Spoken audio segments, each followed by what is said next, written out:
April 11th, 2023. The Tampa Bay Rays are 10-0.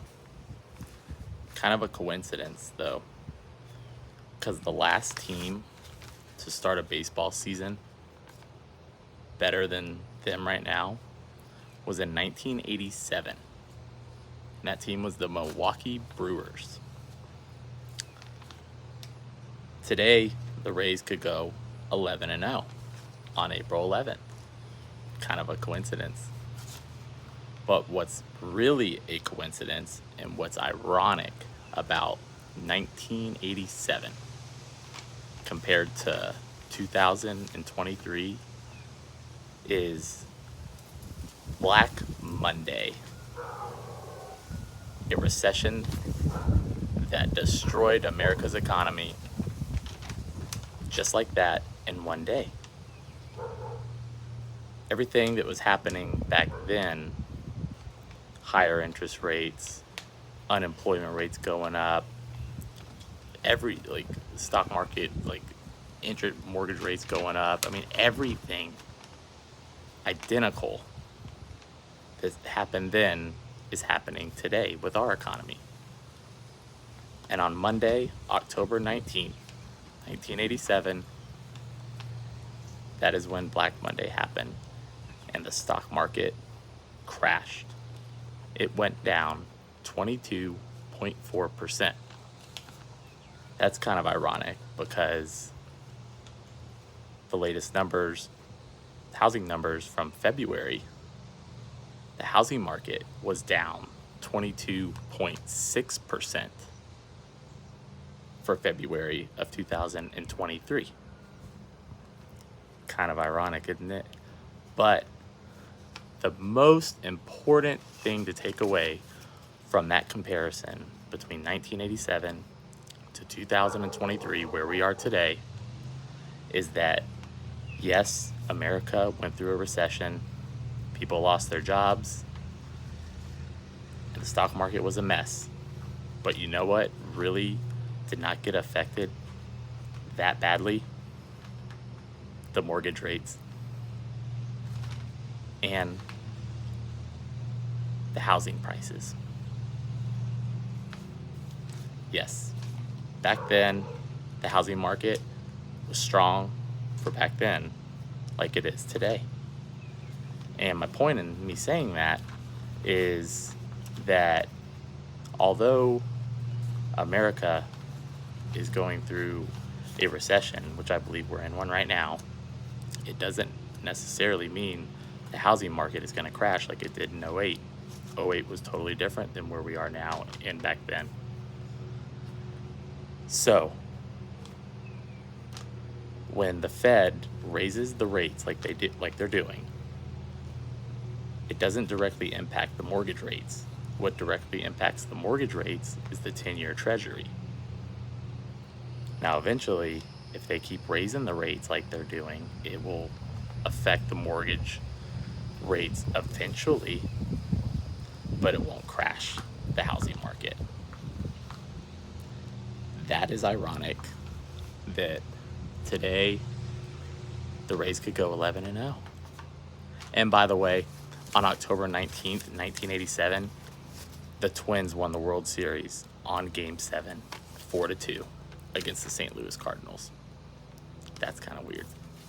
So what's up, guys? Justin here with justintime.realty. I'm a local real estate agent here in Brooksville, Florida. I work for Remax Marketing Specialist. I got my Rays Just in Time logo on my hat. I do like it. It looks kind of cool. So if you guys want one, hit me up. I got this one, and I got the older logo that I'm going to be putting on one as well too. But isn't that pretty cool, that information that I just said? I mean, that is stuff you do not hear that soap opera of a media spitting out every day. Oh, and that's another fact. Do you know back then in 1987, the news broadcasted maybe 3 times a day? For sure 2. But 2 to 3 times a day was average. Compared to now, it's on 24/7. That is 24 hours, 7 days a week. You are getting fed false information about the housing market. And the news has become such a joke that they have made it very clear, not only them, but the government as well, that lying is now acceptable and okay. I get it. Our world has changed. Everything that I was taught as a kid growing up, that stuff's gone. That's a shame. Lying to America is acceptable. So, something to think about. And when you look at the numbers, they clearly state the exact opposite of what the media says. The media a couple weeks ago was talking about the median house price dropping 0.2%. Good job. Everyone give them a high five. They learned how to do 5th grade math and made it the biggest deal about 0.2% drop in a median house price. What they didn't tell you was how they got to that price. So for example, let's say you have 5 home prices, $100,000 all the way up to $500,000. That means $300,000 is going to be your median home price. Well, when your $300,000 and up homes aren't selling as much as they were, because now you're selling more of your $100,000 to $300,000 houses, it's going to throw your median number off. So of course it's going to drop it. Duh. But they just figured that out apparently last week. I mean, I learned that in the 5th grade. And so did everyone else, I'm pretty sure, at least in elementary school at some point. I mean, back then I was writing cursive. Do they even teach that anymore? But, yeah. And on top of it, not only do we have the media, it's a comedy show every time you turn it on. I mean, that is its own sitcom. But you have a guy who is reading jobs reports numbers, raising the rates based off of numbers that only Helen Keller could see. I mean, he must be taking these numbers out of her coloring book, because apparently he can read Braille, because that is definitely not in ink. And I'm surprised he can't even see what is in that book with those glasses that could see the third universe in outer space. I mean, someone tell him that the 1950s are over. It's time to update them. Those things are huge. But yeah, we have him doing that. And then we have that guy in the White House he must be out there too, because he's thinking that his plan is working. No, it's not working. Your economy is not working. And I'm not just saying that specifically about him. I would say that about any president that would go up there and say that. It's a lie. We're floating. That's what we're doing. We are floating. And they're not going up there and telling all the facts to America. And it's frustrating, especially when it comes to something that, for one, I'm knowledgeable about, but I'm also passionate about it, and it frustrates me. Because what it does is it now instills it in your head, because the news said it, the government's saying it, it must be true. Now, let's backtrack a minute. And what I just said about it's okay to lie now, just think about that. They've made it acceptable along with everything else that's acceptable to do now.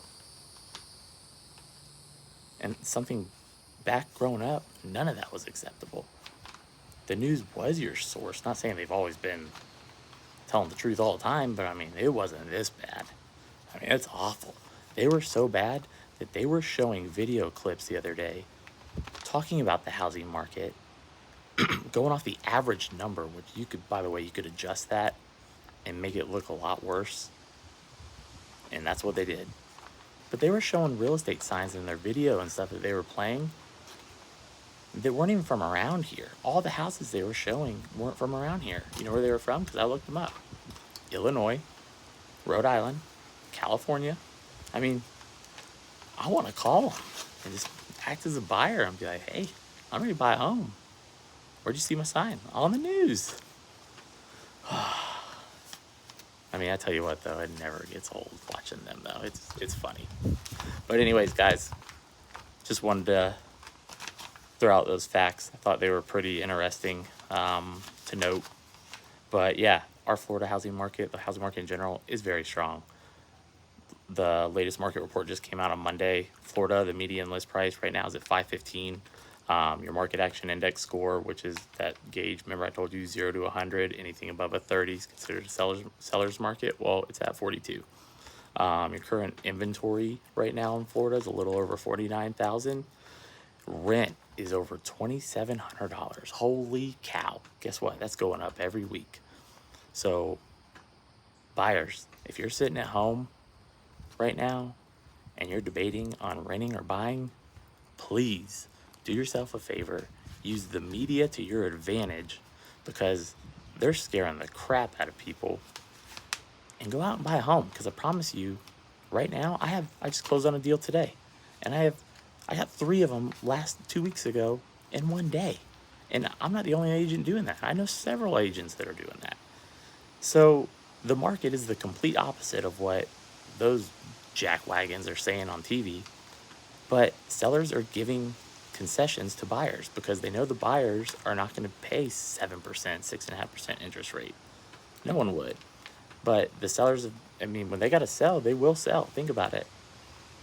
Divorces happen. I mean, people get new jobs. They have to move. Their kids, they're getting older, bigger. They need a bigger home. Kids are moving out, going to college, doing whatever. They got to downsize. I mean, when people got to sell, they're going to sell. And I promise you, there's a lot of them. And the ones that you see that are still listing their houses $100,000 more than what they're worth, I mean, they're not serious. And the agents that are listing those houses, I mean, shame on them, because I think it makes not only them look bad, it just makes us look dumb as agents too, because the market's not like that anymore. It's mellowed out. Houses, though, are still worth. They keep going up. And right now, it's a seller's market still, because for one, you have those cheerleaders on TV scaring the crap out of buyers. So there's not as many buyers out right now. And sellers are scared to sell. They don't know what to do either.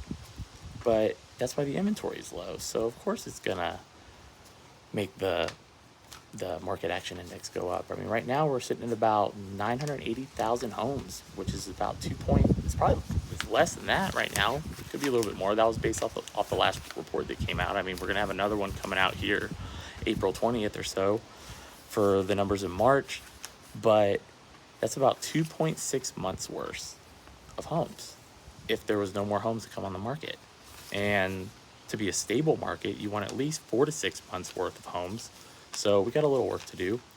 And I think the best thing that Americans can do right now is not watch any news channel at all.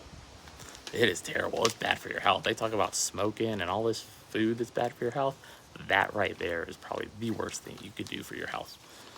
I mean, if you want a good laugh, though, and you find it comical, then that's good for your soul. So you could do that. But yeah, guys, Florida, great. Hernando County, the median list price is right over $359. Current inventories here is about $720. Your rent is, I mean, it's high here too. It's $2,000 a month. I mean, think how much house you could buy with that. And that's a lot. I mean, that's just average too. When you go down to these places like Miami, Fort Lauderdale, like all those big places, Tampa, I mean, you're paying more than that. I guarantee it. So Citrus County, though, can't forget about them, just north of us. They're sitting right at 341, I want to say, or 349 for their median list price. So yeah, I don't know why that number just slipped my head. But yeah, they're right below us. They're not far. They've always been neck and neck with us. I mean, they're the amount between here and there. If you look at the data charts between July of 2021 to January of 2022, you should see the skyrocket on the value of homes from then to like between those months. It is huge. And if you click the link below on this video, which I will post it on, you can start receiving your monthly or your weekly market update report called the Just in Times. Yeah. And if you want a hat, hit me up. But yeah, they're an awesome tool. Whether you're looking, if you're not even looking to sell or buy, it is great information. They're interactive charts, and they have so much like market action and index score, median list price, percent increase, percent decrease on homes. I mean, there's so much stuff on there, and it's awesome. And every week you can get your own. It's all free, and they're you can narrow it down to your own zip code where you live. So that's awesome. So yeah, do yourself a favor, sign up for it. And if you want to talk about real estate, if you have any questions about the market, if you're interested in selling or buying here in Hernando or Citrus, definitely hit me up because I'd be more than happy to work with you. And yeah, guys, the market's strong. Don't believe what you hear on the news, and now's the time to buy. So yeah, hope you guys have a great rest of your week, and go Rays. See ya.